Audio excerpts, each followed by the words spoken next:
picture this for a second. You wake up, but your battery isn't just low, it's disconnected. Your body's stress response system, the thing that helps you handle a traffic jam, a cold virus, or even just a surprise birthday party, it's gone. That biological safety net doesn't exist.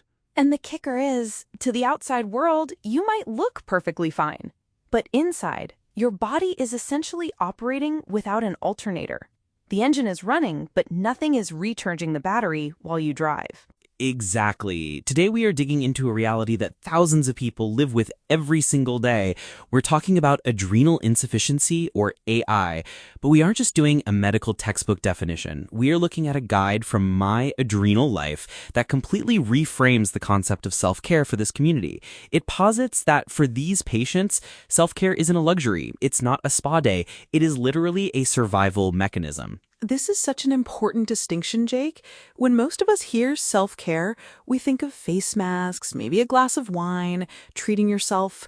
But the My Adrenal Life Guide makes a compelling argument that for someone with adrenal insufficiency, self-care is actually medical management disguised as lifestyle choices. So let's start with the basics for people who might not know. What exactly is the mechanism failing here? Why is pushing through that hustle culture we all love actually dangerous for them? Right, so adrenal insufficiency is a condition where the adrenal glands, which sit right on top of your kidneys, don't produce enough steroid hormones, primarily cortisol. Now, cortisol gets a bad rap in pop culture as the stress hormone that gives you belly fat. But medically, it's the life hormone. It regulates everything, right? Everything. Blood pressure, metabolism, immune response, and crucially, how your body handles stress. According to the National Institute of Diabetes and Digestive and Kidney Diseases, without cortisol, a simple physical stressor like a stomach bug or even a minor surgery can drop your blood pressure so low it becomes life-threatening. That's called an adrenal crisis. Their body tries to signal for cortisol, but no one answers the phone. So they have to manually manage that gap, usually with medication, but also by carefully controlling their environment. That's where this guide comes in. It lists rest as the foundational self-care, but it distinguishes between just sleeping and what they call deep rest and sensory rest. I found that distinction fascinating. The guide mentions sensory rest specifically. Dim lights, noise-canceling headphones. It almost sounds like treating a concussion. That's a brilliant analogy. It is very similar. The guide points out that the nervous system in AI patients is often hyper-reactive. Because they lack that buffering hormone, sensory input costs them more energy than it costs you or me. Processing loud noise or bright lights burns through their limited energy reserves. So turning off the notifications on your phone isn't just about being present. It's about not spending your limited biological currency on a ding sound. Precisely, and this leads to the second pillar the article discusses, pacing. This is a concept borrowed largely from the chronic fatigue and ME/CFS communities, but it's vital here. Pacing is the art of stopping before you crash. Which is incredibly hard to do. Human nature is to stop when you're done or when you collapse. Stopping when you feel okay because you might feel bad later, that takes serious discipline. It requires overriding your social programming. The guide mentions breaking tasks into chunks and sitting instead of standing.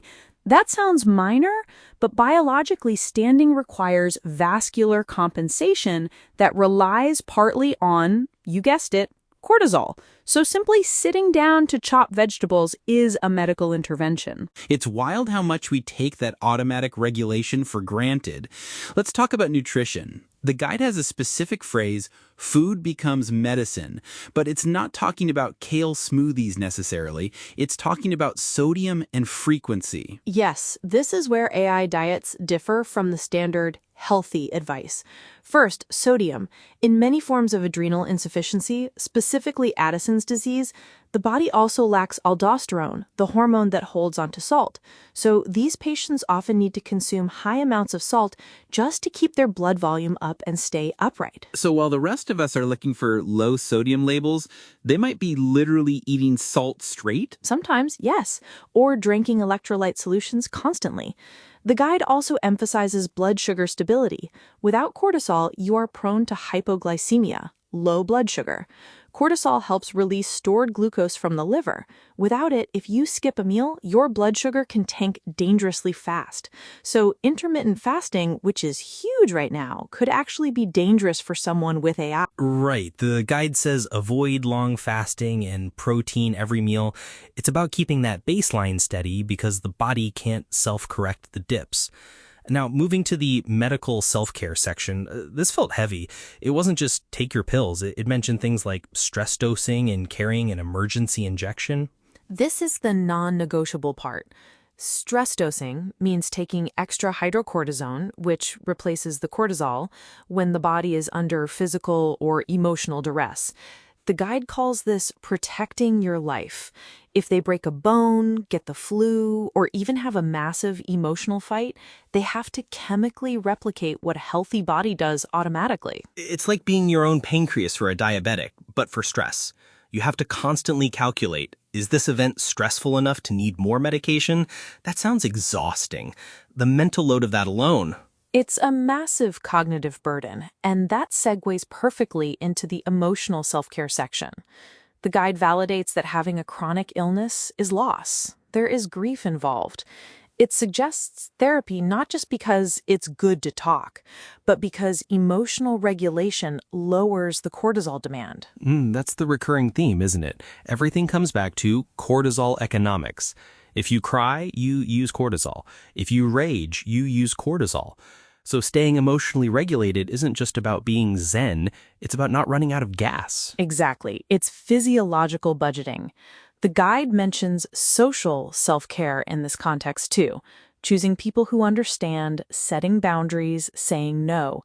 In a healthy person, a toxic relationship is draining. In an AI patient, a toxic relationship is physically depleting their medication. That is a stark way to put it. A bad boss or a toxic friend is literally costing you medicine. I want to touch on the physical movement section. We're told exercise is good for everyone, but the guide has a big warning sign here. This is a major friction point for patients. They go to a doctor who says, you need to exercise for your heart, but if they do high-intensity interval training or heavy cardio, they might crash for 3 days. The guide suggests gentle yoga, slow walking, or water therapy. It explicitly says to avoid high heat. Why the heat restriction?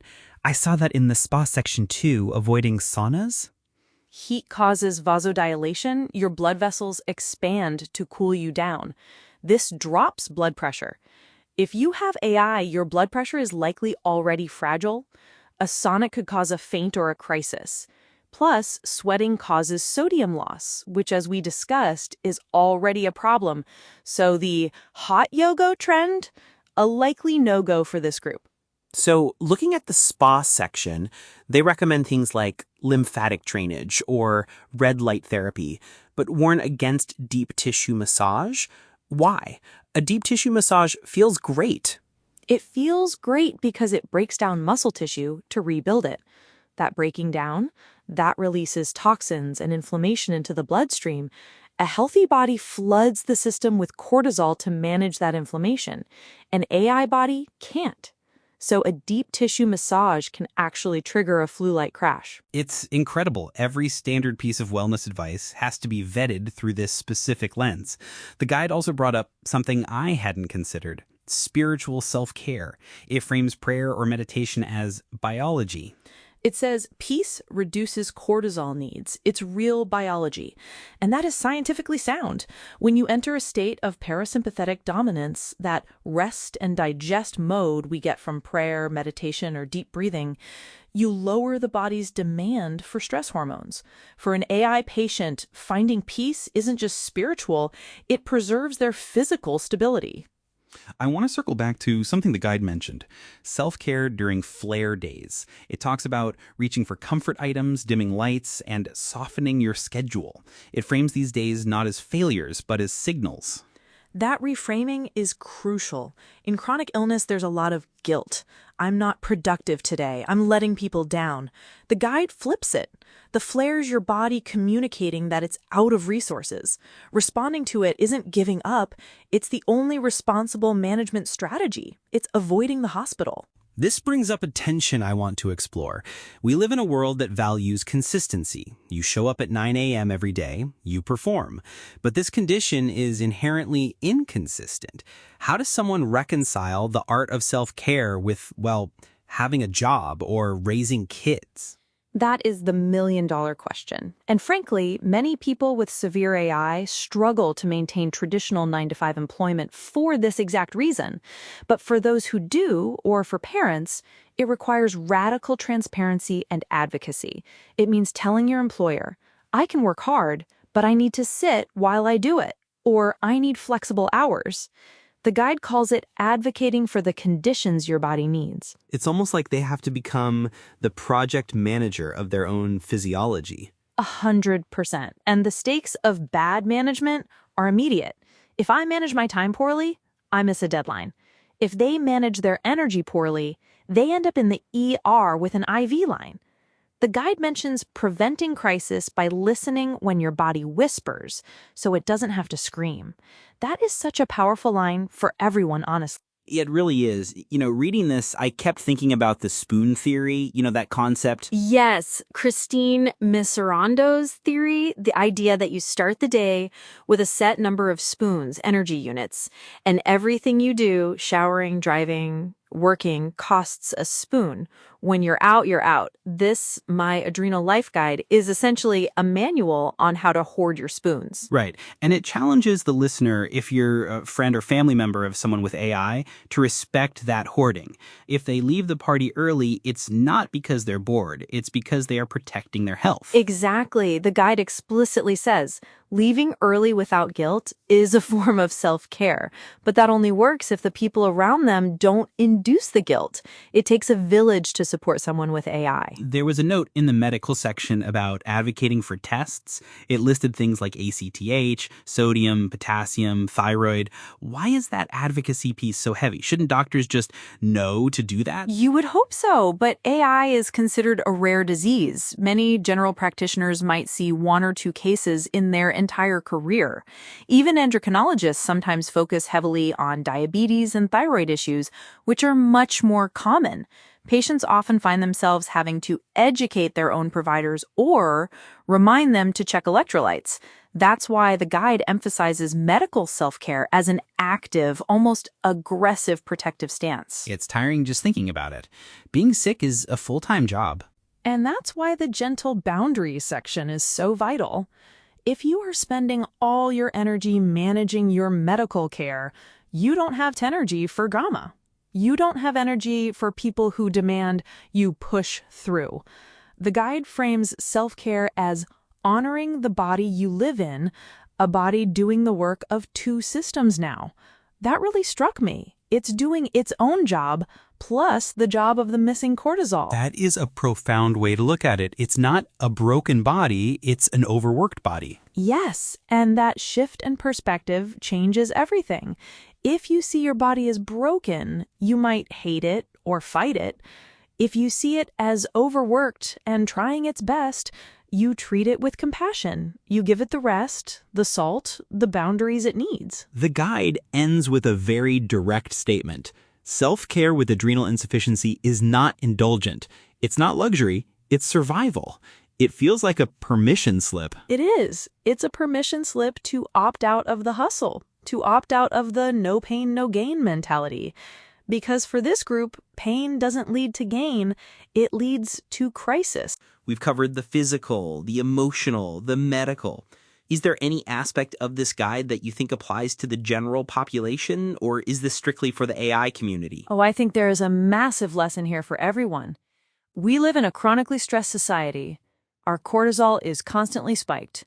While we have the machinery to handle it, we are burning ourselves out.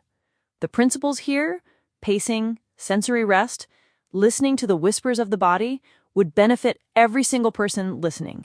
We shouldn't wait until our adrenal glands fail to learn how to rest. And that's the irony, isn't it? That people who must live this way have figured out a slower, more intentional way of being that the rest of us keep trying to buy with vacation packages and meditation apps. Absolutely. They are the canaries in the coal mine of modern stress. They are showing us what the biological cost of our lifestyle actually is. Rachel, this has been an eye-opening look into a condition that is invisible to so many of us. The My Adrenal Life Guide really lays out a blueprint not just for survival, but for dignity in illness. It really does. It moves the conversation from what is wrong with me to what does my body need right now? And that is a powerful place to stand. For anyone listening who might be navigating this or loves someone who is, hopefully this conversation validates that the nap, the salt, and the no are exactly what you should be doing. If you found this perspective helpful, pass this episode along to someone who needs to understand the reality of invisible illness.